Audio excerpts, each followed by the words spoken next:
In the figure, angle A is congruent to angle B. Name two congruent sides.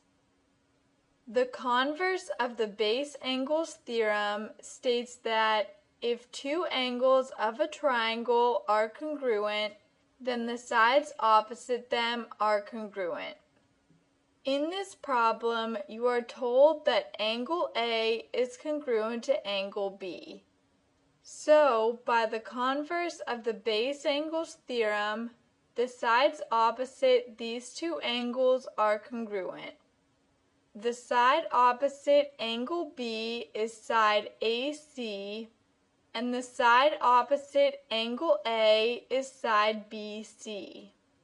Therefore, side AC is congruent to side BC.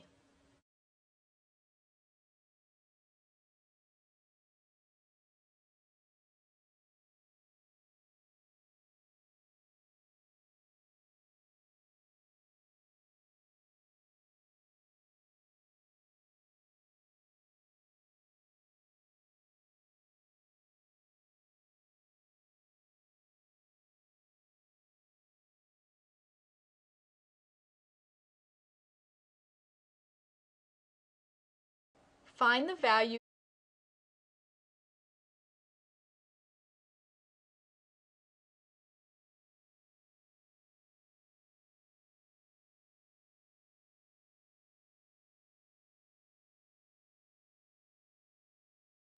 Find the value of x.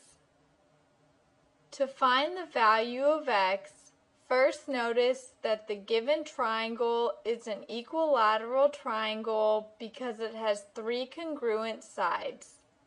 So, by the corollary to the base angles theorem, this triangle is equiangular and the measures of its three angles are equal. Now, by the triangle sum theorem, 3 times 2x degrees equals 180 degrees. To solve for x, you can first simplify the left-hand side of the equation. 3 times 2x degrees gives you 6x degrees. Next, you can divide both sides of the equation by 6. This gives you x degrees equals 30 degrees. Therefore, the value of x is 30.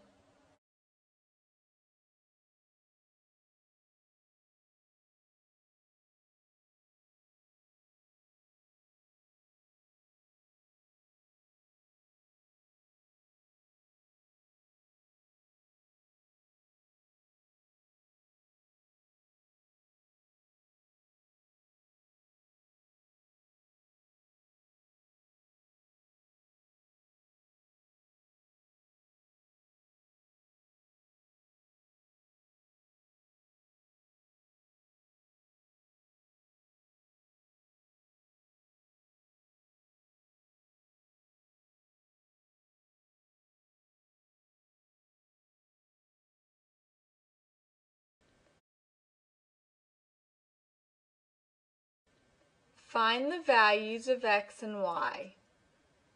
To begin this problem, first label the vertices as A, B, C, and D as shown.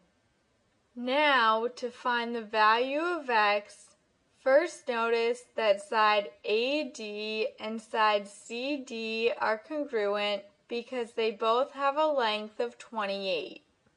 Also, notice that triangle BCD is equiangular because it has three congruent angles. So, by the corollary to the converse of the base angles theorem, triangle BCD is equilateral and has three congruent sides. Therefore, side AD is also congruent to side BD. By the base angles theorem, angle DAB is congruent to angle DBA, and by the definition of congruent angles, the measure of angle DAB equals the measure of angle DBA. From the diagram, you can see that the measure of angle DBA is 2x degrees. So, the measure of angle DAB is 2x degrees as well. Now, by the triangle sum theorem, the measure of angle DAB plus the measure of angle DBA plus the measure of angle ADB equals 180 degrees. You know that the measure of angle DAB and the measure of angle DBA are both equal to 2x degrees, and to find the measure of angle ADB, you can use the fact that angle ADB and angle CDB are a linear pair. By the definition of a linear pair, these two angles are supplementary, and the measure of angle ADB equals 180 degrees minus the measure of angle CDB. Because triangle BCD is equiangular, the measures of its three angles are equal, and the measure of angle CDB equals 60 degrees. So, the measure of angle ADB equals 180 degrees minus 60 degrees, which equals 120 degrees. Now, to solve for x, first combine like terms on the left-hand side of the equation. 2x plus 2x gives you 4x. Next, you can subtract 120 from both sides of the equation. This gives you 4x equals 60. Finally, you can divide both sides of the equation by 4. This gives you x equals 15. Therefore, the value of x is 15. Next, to find the value of y, you can use the fact that triangle BCD is equilateral and has three congruent sides. So, side BC is congruent to side DC. By the definition of congruent segments, the length of side BC equals the length of side DC. From the diagram, you know that the length of side BC is 4y, and the length of side DC is 28. To solve for y, you can divide both sides of the equation by 4. This gives you y equals 7. Therefore, the value of y is 7.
In the diagram, side PT is congruent to side ST, and side PQ is congruent to side SR.